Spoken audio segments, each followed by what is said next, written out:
today, we greet the President of United Earth.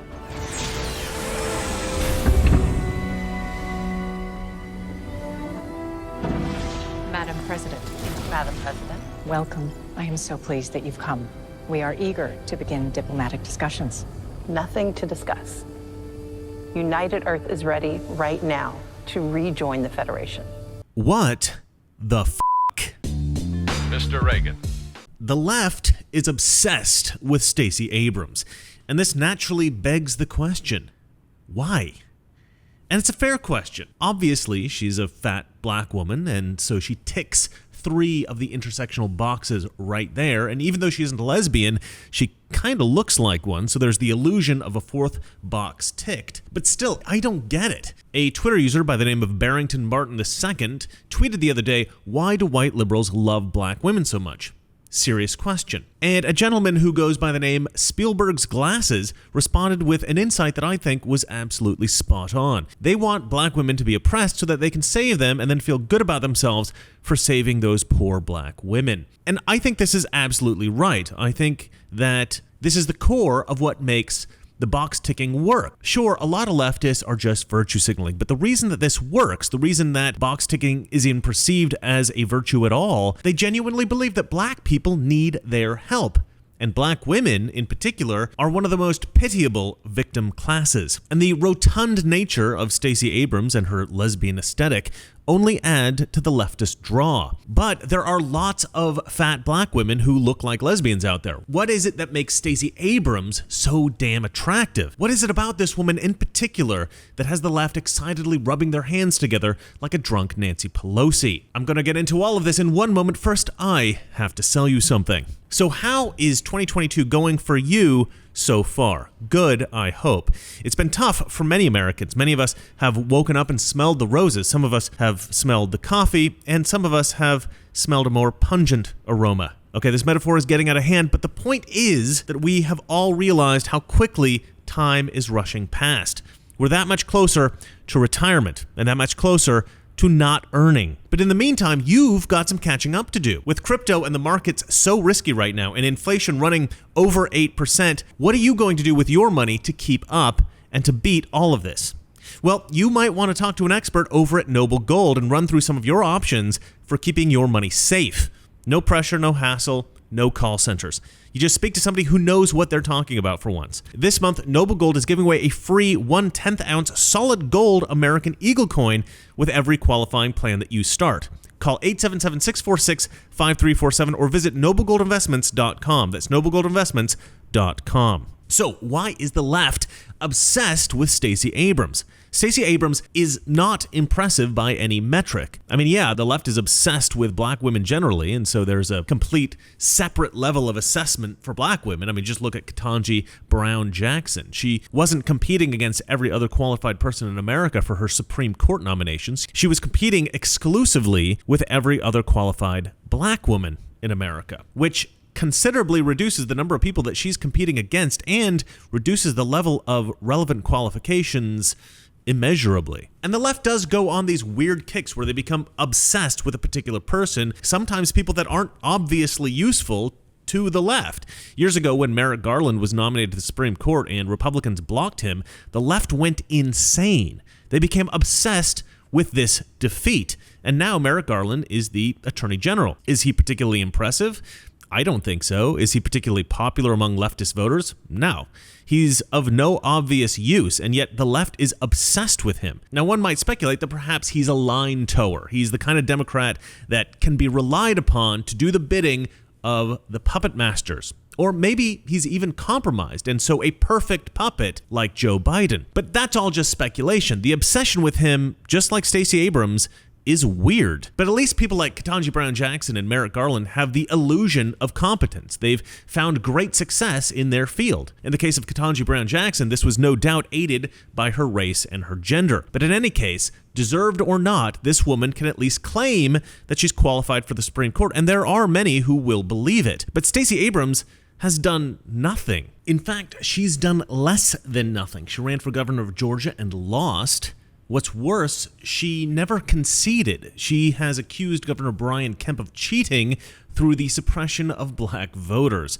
Of course, there's not a shred of evidence for this, and no serious argument has been made for it, but she keeps insisting. It's like she's been watching Hillary Clinton bitch and moan about 2016, and she said, I want to be just like that. But I think the Georgia gubernatorial race has to be the reason why leftists love Stacey Abrams. They love a loser. Remember, they like black people because they pity them. They support women because they think women are all victims. That's why they're all LGBT activists, and they support transgender folks. Leftists are always trying to be the hero. Sadly, they never seem to find real victims of injustice. Real victims don't always look like the romantic vision of a victim. It's not always a black single mother draped in rags clutching her starving child. Sometimes it's the straight white guy who just lost his kid in a custody battle, or a young man who's just been rejected from the university of his choice because he's too white. Leftists only like the romantic idea of a victim. Folks with the right skin color and gender, and hopefully an obscure sexual orientation and unique gender pronouns. And Stacey Abrams fits that bill perfectly. She may not be impressive if you're judging her on things like competency or merit or talent or intelligence, but she's hitting it out of the park in terms of her identity. But you see, it's not really about identity. It's about how sympathetic that identity makes a person seem. Because leftists don't really care about reality. They just care about what things look like. Abrams is not a victim, but she looks like one. And that's way better than actually being one. And so she's become the cause that they all want to fight for. And they really, really want to fight for a bullshit cause. I like to call left-wing activists civil rights cosplayers. There are no real civil rights causes for them to fight for, but they like to play dress-up sometimes, make signs and whatnot, and go marching. And that is what happened with the infamous Star Trek cameo. These leftist Hollywood producers really do believe that they're making some hugely positive change in the world by pumping out woke garbage. And Stacey Abrams didn't just get a cameo on Star Trek Discovery, she's also featured prominently in another woke show called Billions. In this show, there is a massive picture of her face featured prominently in one of the offices. Imagine seeing that in the office every day. Now, if you're not a Star Trek fan, or if you don't follow any of the based pop culture YouTubers as I do, then you're probably not aware that Star Trek has gone uber woke in recent years. There's a new show called Picard that has 0 white male characters except for Jean-Luc Picard himself. But even worse than Picard, there is a Trek show that was started in 2017 that you've probably never heard of called Star Trek Discovery. Star Trek Discovery is known derisively to disenchanted Trekkies as STD. The show is often cited as the strongest purveyor of leftist propaganda in the known universe. Now, Star Trek has always had a kind of leftist bent to it. The original series and The Next Generation both tried to push the boundaries of what was socially acceptable at the time. The initial crew was culturally diverse, which meant that there were Americans working alongside Scottish people and even Russians. And there was a Japanese crew member and even a black crew member. And in the 1960s, that was significant. The Next Generation featured a female chief of security. This experiment in challenging gender roles only lasted one season, however. Even as a child watching this show, I can remember thinking that it didn't really work. You had this little blonde girl trying to sound commanding and act tough, and then behind her, you had this massive Klingon dude run around taking orders. And I remember thinking, why isn't he the security chief? This doesn't make any sense. But Discovery is very different than these other iterations of Star Trek, partly because of the way they've created this show. It doesn't actually follow the crew of a starship. It tends to just follow one person. This chick, a black woman named Michael Burnham. Yeah, it's a chick named Michael. Apparently, the main writer of the show has this bizarre obsession with giving women men's names. Anyway, so Michael, the girl, is what we call a Mary Sue. She's basically better than everyone else in the universe, better than anyone who ever came before her, and she's better than anyone will ever be who comes after her. She graduated at the top of her class. Her test scores are better than any book. She is the smartest Starfleet officer I have ever known. Child molded by wisdom and a seemingly impossible depth of human compassion. She is a genius naturally, always the smartest person in the room, even if it doesn't seem like that at first. If a tough guy comes along and challenges her to a fight, she always kicks his ass because she is the toughest and the strongest. She's more practical, she's better spoken, she's more creative, and she's better balanced than anyone else on the show. She has less experience, but that always turns out to be a good thing because her naive confidence and her trust that she has in her gut instinct is always rewarded because she is always proved right, even when sometimes it looks like for a moment she might be wrong.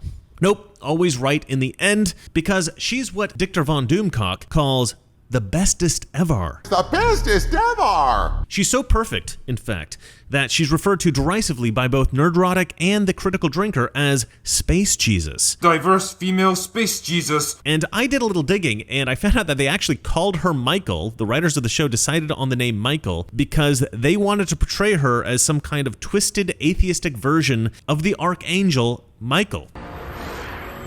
You brought hope back with you. You and your red angel.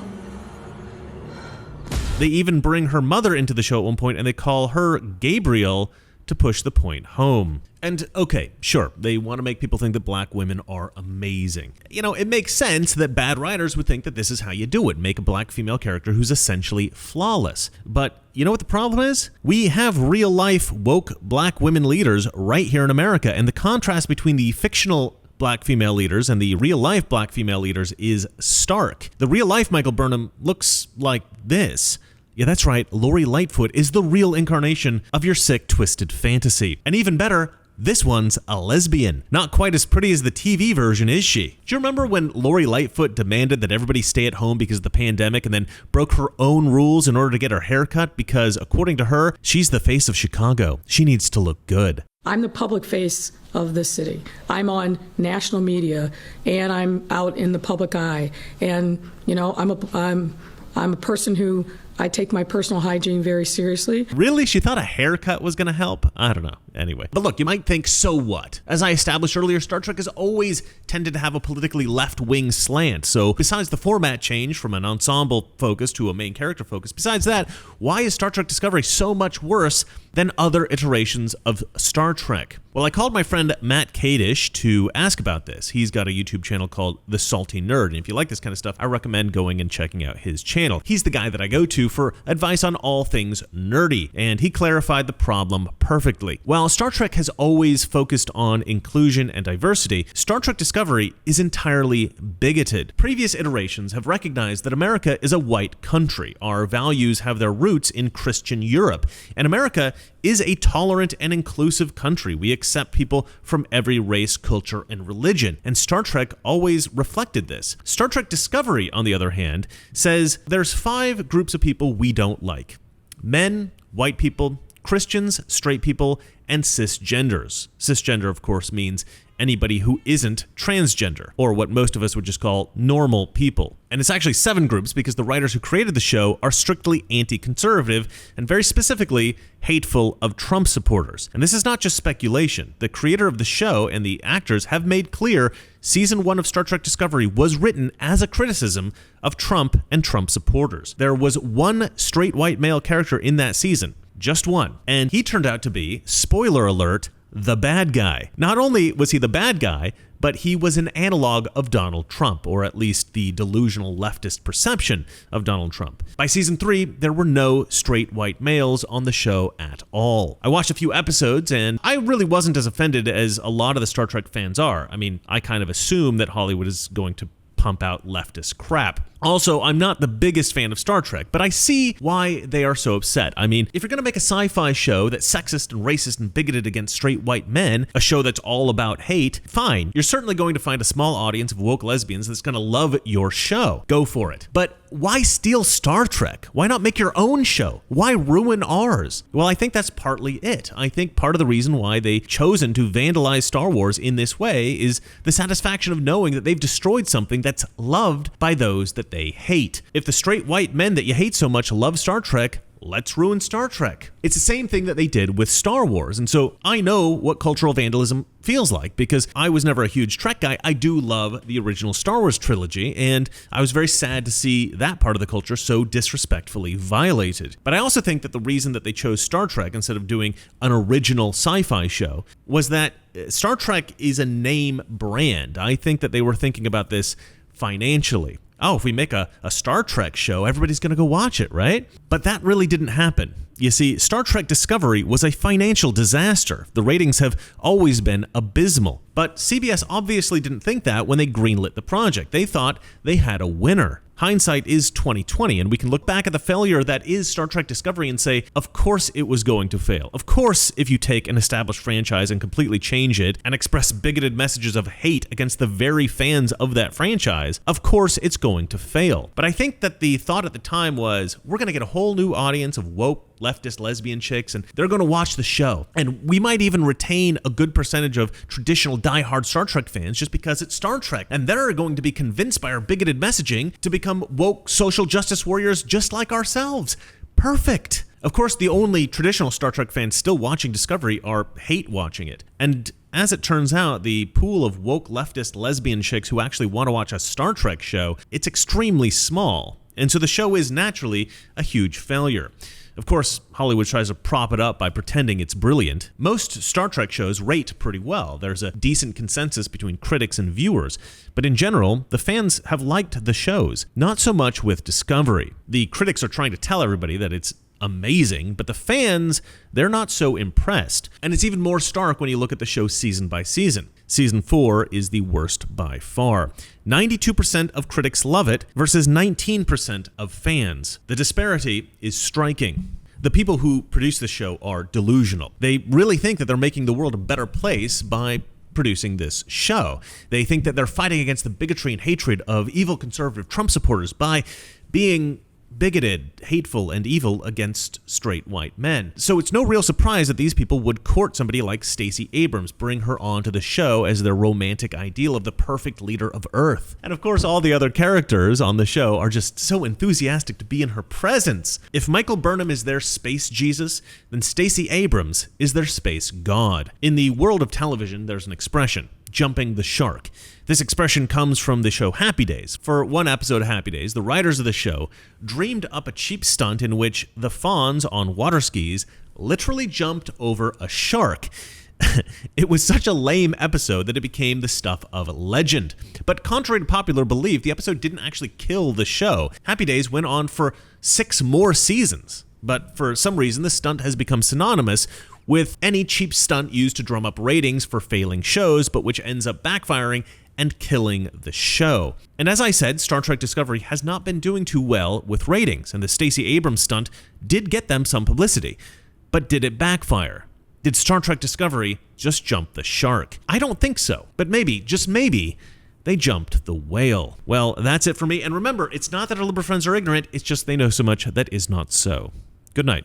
You know, someone very profoundly once said that if fascism ever comes to America, it'll come in the name of liberalism. Fascism is private ownership, but total government control and regulation. Well, isn't this the liberal philosophy? The conservative, so-called, is the one that says, less government, get off my back, get out of my pocket, and let me have more control of my own destiny.